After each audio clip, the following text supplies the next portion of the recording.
Hello and good morning. आज की class में हम जो टॉपिक पढ़ने वाले हैं that is structure of neuron.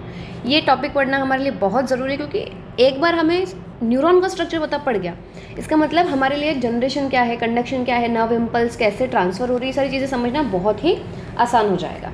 ठीक है, तो ये जो आपका स्ट्रक्चर है जो मैं अभी यहाँ पर ड्रॉ करने वाली हूँ, एक बात समझ लीजिए स्ट्रक्चर के बारे में कि नीट पर्सपेक्टिव से तो ये अनडाउटेडली इम्पॉर्टेंट है ही सही, पर उसी के साथ साथ नीट के साथ साथ ही ये इम्पॉर्टेंट हो जाता है हमारे 11th के एग्ज़ाम्स के लिए। ओके, एक ख्याल मन में आया था कि मैं इसे खुद से पहले ड्रॉ कर लूँ और फिर I will just explain it here, पर फिर सोचा कि नहीं, ये थोड़ा सा कंफ्यूजिंग लगता है कि इस डायग्राम को कैसे ड्रॉ करें, तो मैंने सोचा चलो यहाँ पे ड्रॉ करूँगी। ठीक है, तो इस तरीके से आप इसको ड्रॉ कर सकते हैं। अगर आपके पास में कुछ और बेटर तरीका है तो लेट मी नो। Okay.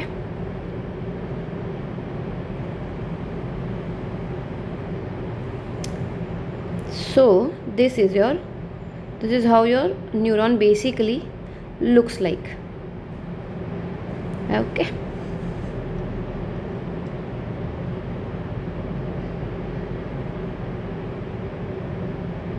ये आपके टर्मिनल पार्ट है ना न्यूरॉन का, तो इसे एक्सॉन टर्मिनल भी कहा जाता है। देखिए कई बार ना चीज़ें सिर्फ आप नाम पे जाइए, है ना, जैसे भाई सीधी सी होता है ना, टर्मिनल का मतलब होता ही एंड है, तो फिर इसमें कंफ्यूज होने की बात नहीं कि भाई एक्सॉन टर्मिनल क्या है, भाई न्यूरॉन टर्मिनल क्या है।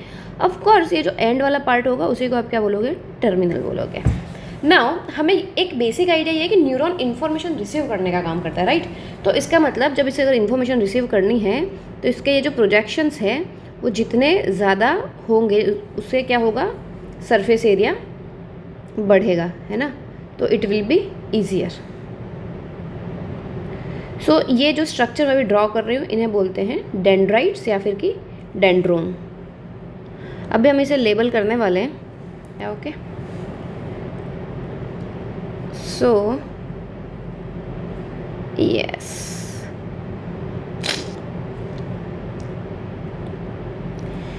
अब ये जो न्यूरॉन है आपका, इसके ऊपर, न्यूरॉन के ऊपर क्या होता है कि माइलिन शीथ की कवरिंग होती है। ठीक है, सो लेट मी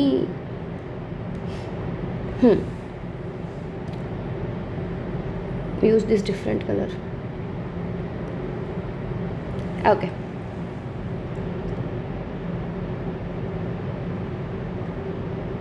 सो ये जो मैं अभी बना रही हूँ ये सेल्स बना रही हूँ। ठीक है, इन्हें बोलते हैं श्वान सेल।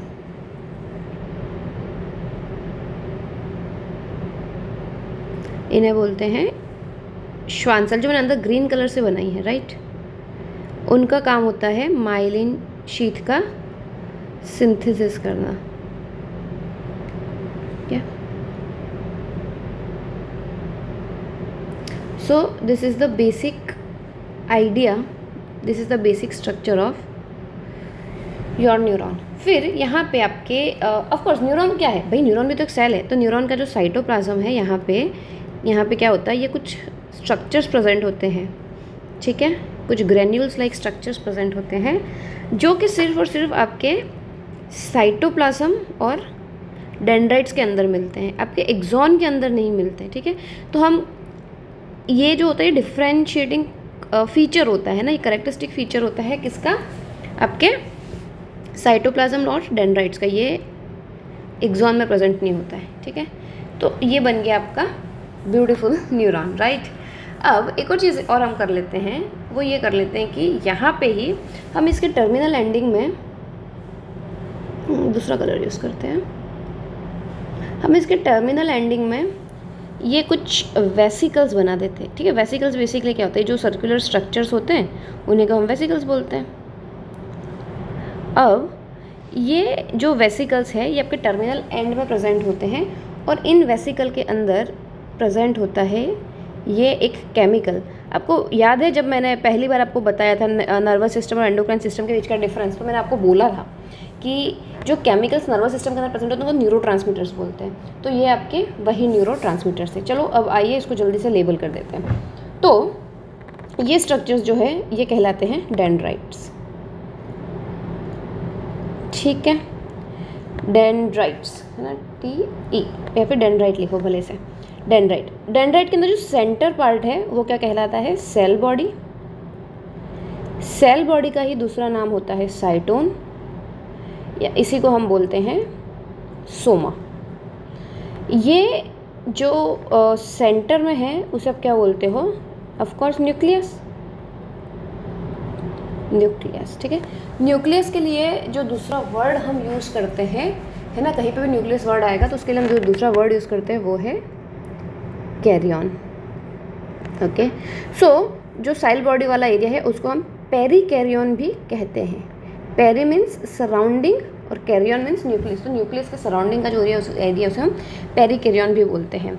ये जो पार्ट जहाँ पे आपका सेल बॉडी ख़त्म हो रहा है और आपका एक्सॉन स्टार्ट हो रहा है, उस पार्ट को हम बोलते हैं एक्सॉन हिलॉक। ये जो बाहर ब्लू कलर का स्ट्रक्चर आपको दिख रहा है ना, उसे हम क्या बोलते हैं?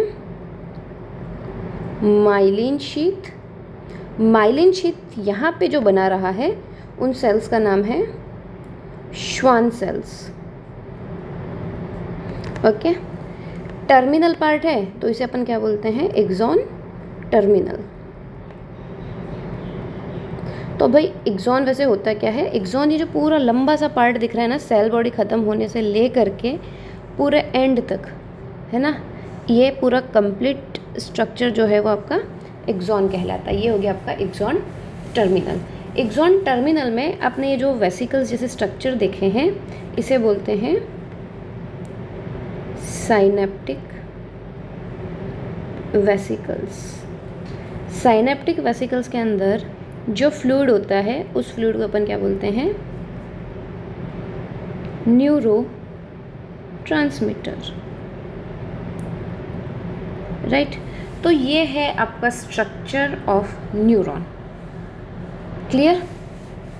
अब एक दो पॉइंट्स जो हम यहाँ पे लिख सकते हैं, ऐड कर सकते हैं न्यूरॉन के रिगार्डिंग, वो ये है कि क्या neuron is structural and functional unit of nervous system. Neuron is excuse me, neuron is structural and functional unit of nervous system। पहली चीज़। दूसरी चीज़ देखिए, ये जो आपके डेंड्राइट्स है वो सिग्नल कलेक्ट करके, ये क्या है मतलब कैसे सिग्नल कलेक्ट करेंगे वो सब हम डिस्कस करेंगे। अभी के लिए इतना समझो, सिग्नल क्या हो गया भाई? जो भी आपके सेंस ऑर्गन ने रिसीव किया, सेंस ऑर्गन क्या क्या रिसीव कर सकते हैं? जैसे आपकी स्किन ने कुछ टच या फिर प्रेशर या फिर पेन या कुछ रिसीव किया, है ना, आपकी आइज़ ने कुछ देखा, ईयर्स, आपकी टंग, आपकी नोज़, तो ये सभी सेंस ऑर्गन्स हैं। इनके पास में जैसे ही कुछ सिग्नल आता है तो ये सिग्नल कौन रिसीव करते हैं? आपके डेंड्राइट्स। और डेंड्राइट्स भेजते हैं उसको सेल बॉडी की तरफ, और फिर सेल बॉडी अल्टीमेटली उसको कहाँ पे भेजती है? एक्सॉन, और वो एक्सॉन टर्मिनल पे जाएगा और फिर इस तरीके से वो नेक्स्ट न्यूरॉन में पास होगा। ठीक है, तो हम यहाँ पे लिख सकते हैं क्या कि जो आपके डेंड्राइट्स है, जो आपके डेंड्राइट्स है, they will transfer the impulse towards the cell body, right. और जो आपके एक्सॉन है वो क्या करेगा? It will transfer the signal away from cell body. So please remember this, away from the cell body. जो आपके डेंड्राइट्स है वो सिग्नल को टूवर्ड्स सेल बॉडी भेज रहे हैं, और जो आपके एक्सॉन है वो away from the cell body भेज रहे हैं। This is something which we have to keep in mind. Okay, अच्छा, इसके अलावा और बहुत सारी चीज़ें जो हमें डिस्कस करनी है ना, कि एक्सॉन CNS में कैसे होते हैं, PNS में कैसे होते हैं, that is something which we are going to discuss in next class. I think आपको आज की क्लास में जो इतना बेसिक सी चीज़ें हैं वो समझ में आई होंगी। If you have any doubt please let me know. Thank you.